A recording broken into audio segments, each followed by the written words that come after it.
What are the social values in the period of populism was the title of a panel organized by the Albanian Enterprise Institute and the Student Economic Forum in collaboration with the American Entrepreneurial Association on May 2018.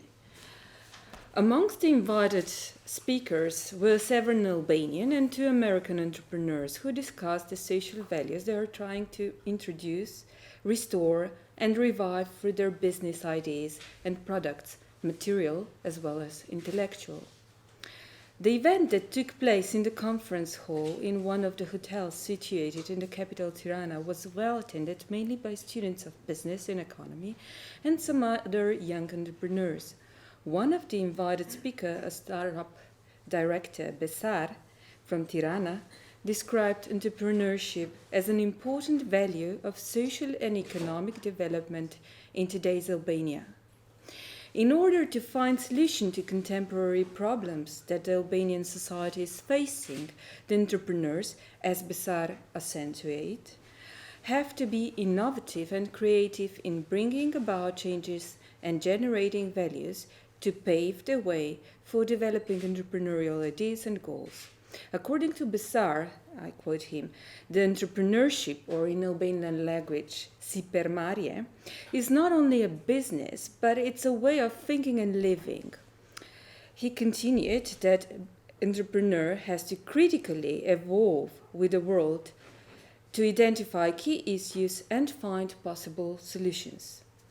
Entrepreneur, in Albanian language, sipermarsit, has to enrich, or in Albanian, duhet të marrin për sipër, the society and its environment.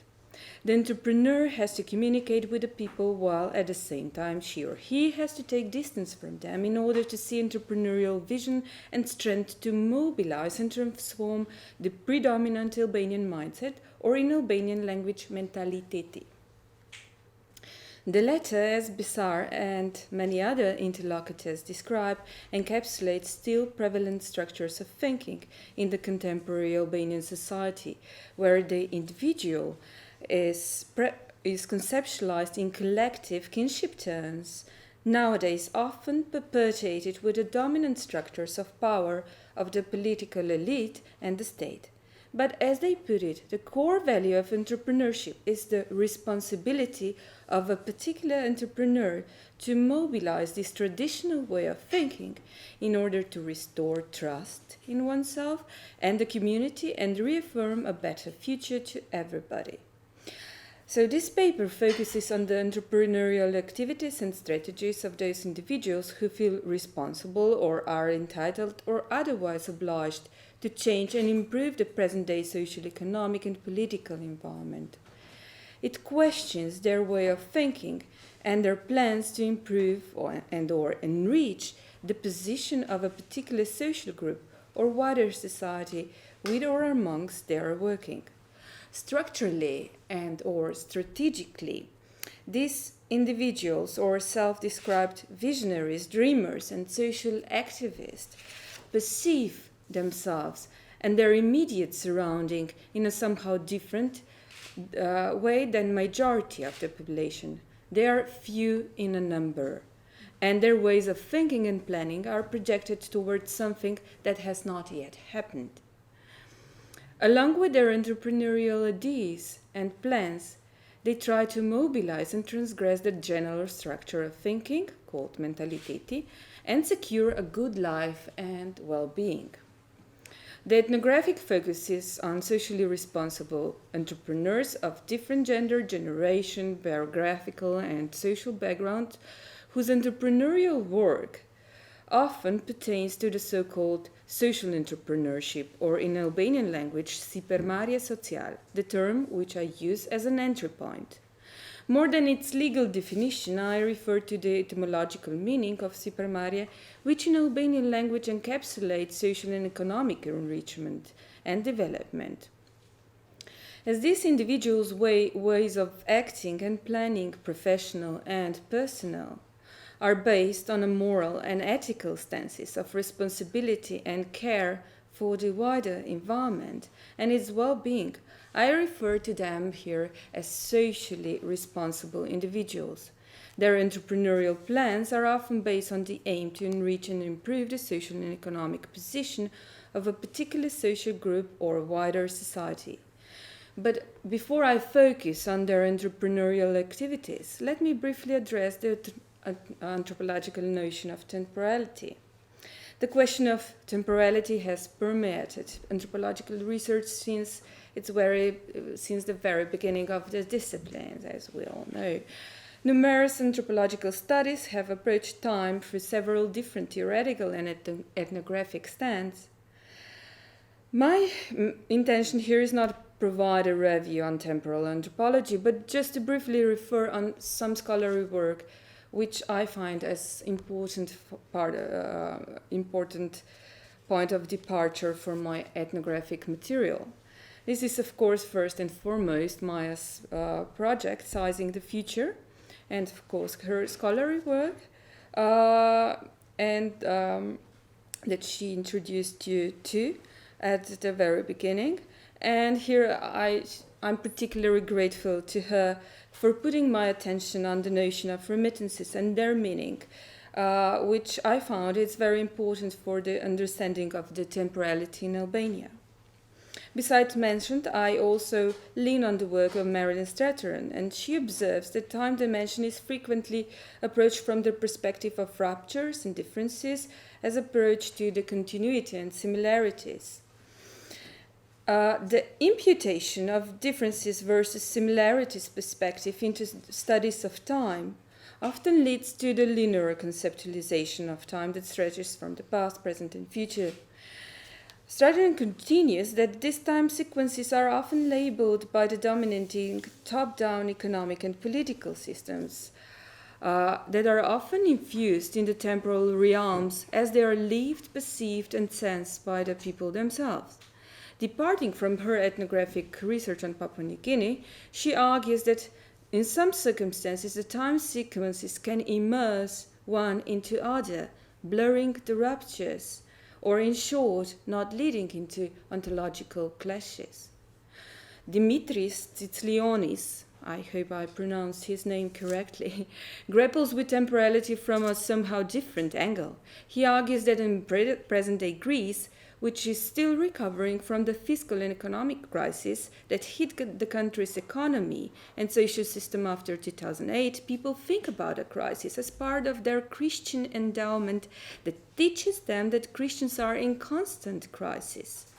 The crisis, thus, is not a time rupture, but rather a continuity of the past that is a promise to the future. Drawing the parallel between the people's narratives and their encounters with the devil that they relate with the current fiscal and economic crisis, Tsitslionis argues that the future predates the past. Different to Tsitslionis, Charles Stewart, in his research on the island of Greece, shows that the visionary dreams of the local population of Naxos are projected into the future and change previously unknown episodes of the past. In other words, future has the capacity to change the past. My ethnographic material, which concentrates on the entrepreneurial activities of socially responsible individuals, shows a different role of the past and the future. In contrast to the mainstream society that often complains over the uncertain and precarious everyday, the socially responsible individuals are trying to transgress these predominant ways of thinking by remitting the past traditional values while implementing and enriching them towards a better and enriched future. So let us return here to the socially responsible individuals. In the Albanian online business magazine, edited by a group of startup entrepreneurs, a student of economy and winner of Erasmus Scholarship for Young Entrepreneurs, Vasian Broka, described entrepreneurship, or Sipermarje, as a process of creation and enrichment of particular business idea. He continues that beside a fiscal profit, engenders freedom, independence, creativity, social benefit. The latter is one of the core entrepreneurial values, as he writes, that helps to, I quote him, enrich and implement the society. According to Vasian Broka, business is not is not just business opportunity entrepreneurship, but it's a social activity, as the social entrepreneurs strive against unemployment, poverty, ignorance, and sickness. Here I quoted his sentences in this magazine. So Broca's sentences could be easily read as one of the many articles appearing in numerous business magazines and related media news throughout the world. However, despite this, I take Broca's sentences as a meaningful point of entry. His definition of social entrepreneurship accentuates a specific term which I find crucial in defining socially responsible individuals and their entrepreneurial acts in Albania. This is the meaning of entrepreneurship sipermarje, or enrichment, mar për sipër, which should be read through specific historical and cultural content. Namely, in Albanian language, there are three terms for business or for entrepreneurship. One is like ndërmarrje, the other is sipermarje, and in Albanian language, biznesi.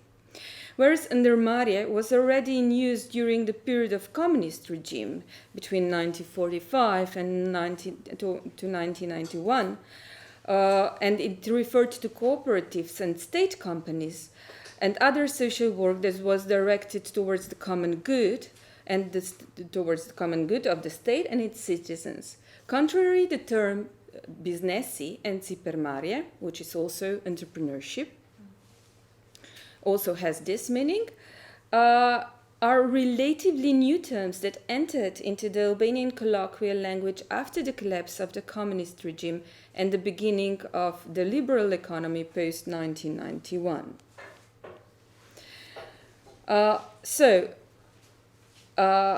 The term sipermarje is not so much related, so I will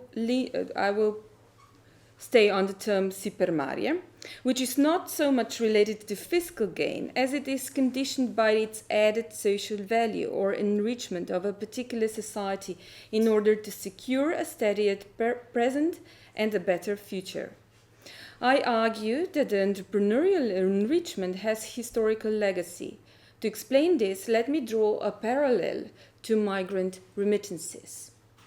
As I discuss elsewhere in numerous articles and also book volume, movements and migrations have been present in the area present in this area over many centuries. According to historical accounts, high levels of migrations were present in the period of Ottoman domination and between the world wars, when predominantly male population left for Kurbet. This is the traditional Albanian word for migration. So Kurbet, as I argue elsewhere, is traditional mobility practice, which carries the idea of pain and longing for home and house, which they use in colloquial language in Albanian, the same word, which is shtëpi. I will come to this later. So in this light, a migrant is considered as a kind of a hero, for she sacrifices for his or her family who is left behind, as well as sends them remittances in order to bring them wealth, fiscal and social capital. So in other words, remittances have the capacity to enrich the migrant and the migrant's family. So in the period of communist regime, when the out-country migrations were strictly forbidden, the flow of remittances abruptly stopped. During this time, there were many in-country movements and resettlements which were highly controlled and directed by autocratic leader Enver Hoxha. After the fall of the regime in the 90s, the political, economic, social crisis led to massive migration. The latter reached their highest peak in Europe and resulted in 1/3 of the Albanian people living abroad. So, while the scale of migrations were rapidly growing for more than a decade, it gradually stabilized between 2000 and 2007. So, in that period, the percentage of remittances grew, and in the reports from the 2007 shows that the remittances reached 12% of the national gross domestic product. So remittances, I argue, remittances are deeply entangled with ancestral land. their moral and ethical codes such as responsibility, promise, and honor that are part of unwritten code of rules called kanuni. I argue that remittances materialize the relations between the past and the present social and spatial structures that are often encapsulated in the meaning of the kinship system as well as house or home, which is shtëpi, that I'm going to explain you this term for a while. So in the Albanian colloquial language, they use the same term for house and home. This is shtëpi. Shtëpi, alongside with the term patrilineage, is one of the core units of the Albanian kinship system that is materialized in the house and usually built on the ancestral land. Several scholars on migration and material culture contend that most of the remittances are invested in the building houses in places of migrants' origin. So these houses either stay empty or are inhabited by family members who stay behind. So the remittances that are materialized in this home house or shtëpi reaffirm the continuity of relation between migrants and their family and the land where their ancestors are buried. In bringing the social capital to migrant and migrant's family, remittances have the capacity to enrich, mar përsipër, or implement the future. So they're kind of material relicts as well as object. They're conjoining or verifying the past, present, and future. So in this paper, I wish to argue that the role and the meaning of migrants' remittances is somehow similar to the role and meaning of the socially responsible individuals, the main protagonist of this paper.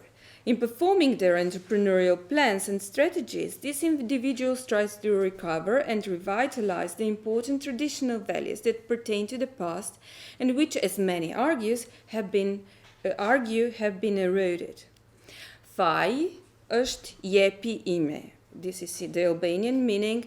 The responsibility is always an orphan, said Emil, the initiator and founder of the ecological and environmental civil society movement called Let's Do It, when he was explaining the very beginnings of his cleanup actions. The latter are part of the global movement called Let's Do It, which aims to clean up the environment, physical as well as social, and contribute to the well-being of the society. Emil explains that the very start of these actions provoked negative associations as people immediately related them to the past communist communal actions where they were obliged to participate. Many of them were complaining that it is not in their responsibility to clean up the state, said Emil. He was complaining about the people nowadays.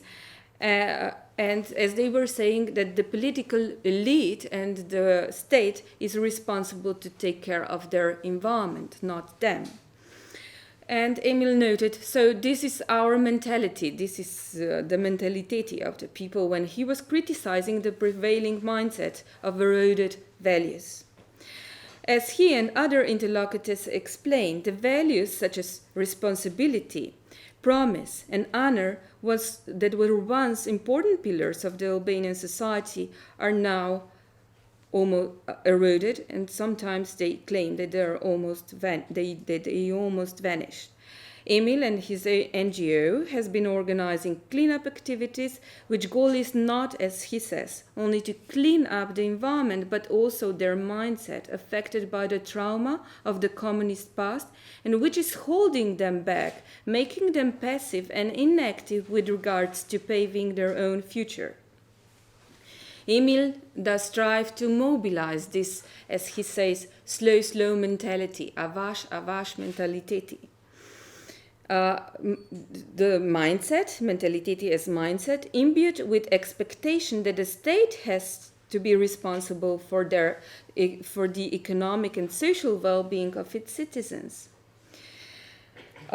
In one of our conversations, Emil and I discussed the genealogy of his ideas, how he started, and the risk he has to take for realizing his visions. He explained, I quote him, "I depart from a vision. Actually, not a vision, but from a visionary dreams called Vegim." Sorry, it's full of Albanian expressions, but they're so important here. That I can change or achieve some things. Whenever I feel that, I don't hesitate. I just go for it. It's like Mozart. I don't question my ability to play. I just play. I know I can do it, even if I don't have experience. I've been like that since my childhood, dreaming big. Emil's visionary dreams, which are called Vegim, that are based on sustainable social changes, have genealogical roots. As he further explains, they originate from the family genes, literally, of his mother's patri line. Namely, Emil's mother's ancestors had an essential role in the history of the formation of the Albanian nation in the 19th century. They were important members of the Albanian Renaissance and significant revolutionary awakeners and visionaries. Emil noted that this is the part of his family genes that he inherited from his mother's patri line. Since childhood, he explained that he has various ideas and wishes on how to change some issues and problems that Albanian society is facing. So similarly was told by some other interlocutors, like this young entrepreneur whom I mentioned at the very beginning, Vasjan Broka. So to cut it short, Vasjan Broka also referred to his family and also to his mother's and father's line. So and all of them they discussed the entrepreneurship in terms of a skill that is inherited from their kin group and then passed on. To put it differently, entrepreneurial capabilities are kind of naturalized within the kinship system, whereby the kinship system absorbs and socializes the entrepreneurial capabilities. In this way, the entrepreneurial capabilities or capacities constitute a kind of a cultural capital with its propensity to be continuously remitted and implemented across the coming generations. The remnants of the past, however, have a tendency to be enriched and ennobled for the future generations on whom it is created the new visions. So, referring to the genealogy and the importance of the past, let me return to some important structural pillars of the Albanian society. This is the kinship system, which is important for the understanding of the Albanian society in the past as well as in the present. In the past as well, also sometimes in the present, especially in the rural areas, the kinship system is often used as a synonym of patri line. Particularly in the rural areas of Albania, there is a tendency that this patri line live in the same neighborhood.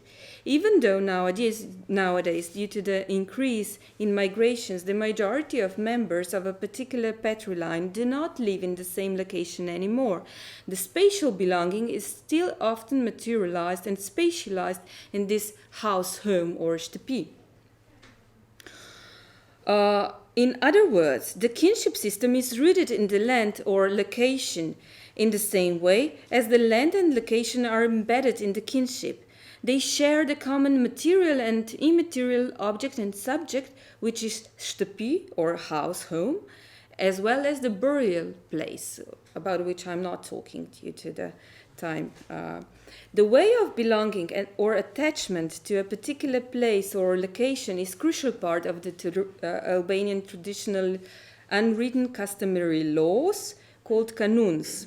The latter were especially important in times of Ottoman domination, when they generated the core principles of patri groups, their social and spatial organization, normative and ethical codes that have deeply affected the daily lives, their practices and predominant ways of thinking.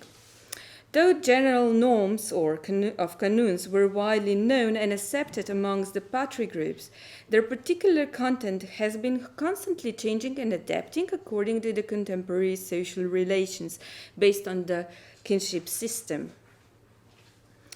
With the introduction of the communist regime, the period of planned and systematic uprooting the traditional unwritten laws began. Kanun law from the autocratic leader Enver Hoxha introduced a rhetoric that tried to insinuate an ideology of building a new nation and new men with new mindset or mentality. The latter was no longer tied to the patri line, its location and Kanun laws, but it promoted equality to all citizens who would be highly responsible and bound to the nation state, the Communist Party and the system and the whole community. Although the ideology of the regime tried to uproot the social power of kanuns and kinship system, the latter still managed to remain within the primate realms of kinship patri group's life, regulating its societal activities, such as birth, marriage, and burial. But in contrast to kinship system, the other three important pillars of the Albanian society, responsibility, honor, and promise, were gradually eroded by the surveillance system of the communist secret service Sigurimi. The latter has, with its system of bugging, gradually entrenched itself into every pore of the individual and collective psyche in Albania. The Foucauldian model of control and surveillance implanted the feeling of fear, paranoia, and mistrust towards the other and the state. This way, the regime succeeded in eroding responsibility, trust, making promise and honor the important institutions of the traditional customary law. Moreover, the central system and planned economy that the regime had imposed uprooted any private and individual modes of entrepreneurial work, which became highly stigmatized and prosecuted. So after the fall of the communist regime, the general mistrust remained, though it has changed its primal addressee. The fall of the regime, general economic, social crisis, and massive population migration resulted in general mistrust of the state authority and the system. Following Joel Robbins, the value hierarchies, I quote him, the very value hierarchies and relationship between the value spheres collapsed again and led people to perform the value work to re-establish and bring back the old hierarchies. The kinship system was restored again and became the core agent of the social organization and conceptualization of the society and the individual. All of the above have influenced on the process of building the democratic Republic Albania, which has strengthened the system of informal business, so about which many of my interlocutors are complaining about. So, and there are many, also they see that this, due to this informal business, they explain it as the state is intoxicated with this kinship system, doing this, creating and recreating this sort of system of favors. So,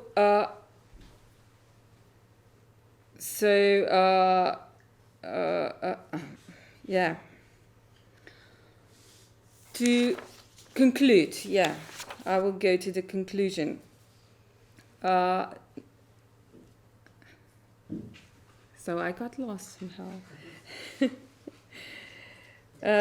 So the informal system, as Emil and other social entrepreneurs explain, has intoxicated the family system that has deeply informed by that of the state. This has deepened the erosion of traditional values that the socially responsible individuals are trying to restore. So Emil's words resonate with the words of other socially responsible individuals. In their description of social business and socially oriented activities, plans and actions, they often have to deal with a predominant mindset related to the prevailing structure of thinking in contemporary Albania. So the meaning of mentality is thus related to the set of traditional values, such as values ethical and moral, positions and relations.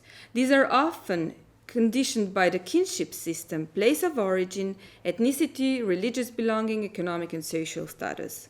The individual is defined by one's kin group, its ancestors and successors. As the socially responsible individuals put it, it is upon individuals' vision to transgress and mobilize the predominantly passive avash, slow mentality. Let me return to Besar, whom I mentioned at the beginning of this presentation. At this event, he said, I quote him, instead of waiting for things to happen, you, the entrepreneur, have to take things in your own hands and make them happen. Entrepreneurship is not just making a profit, but to hold destiny in your own hands. Different to the majority of people who are bound to this slow mentality, Besar here underlines that the socially responsible individuals strive to transgress and enrich it. Beside the responsibility, Emil also puts forth the vision of which in his environmental organization, as he says, goes beyond 5 years. And I quote him here. Definitely we have a kind of a plan for 5 or 10 years, but initially we never knew how it will turn out, because some things change, some things have to be postponed, some things come much faster than planned. The vision doesn't change, but the time span does. And I will conclude and then. So Emil suggests that the vision has continuity. It does not change while the time and space do. Visionary strategies and plans of socially responsible individuals are very different in their aim, goal, and content, but all of them strive to mobilize the passive mentality mindset and set it in the motion along with their entrepreneurial visions, which, as Geyer had put it, are for the long run or have the long term. Socially responsible individuals take destiny in their own hands. They do not omit or erase it, but rather aim to enrich and influence its destination, very differently to the majority of the population. In contrast to the majority of the population, the individually responsible entrepreneurs try to remit certain traditional, often eroded values, which they find crucial for enacting the entrepreneurial plans and visions. The entrepreneurship is thus literally based to the act of enrichment, which enables the visions to create better futures. Remittances are thus a crucial part of this enrichment. They bring past into the future while making the futures past. To return to Tsitlionis and his argument about the future that predates the past, in Albania the past seems to be spilling over and enriching the future in the same way that the future is flowing back and implementing and creating the past. Thank you.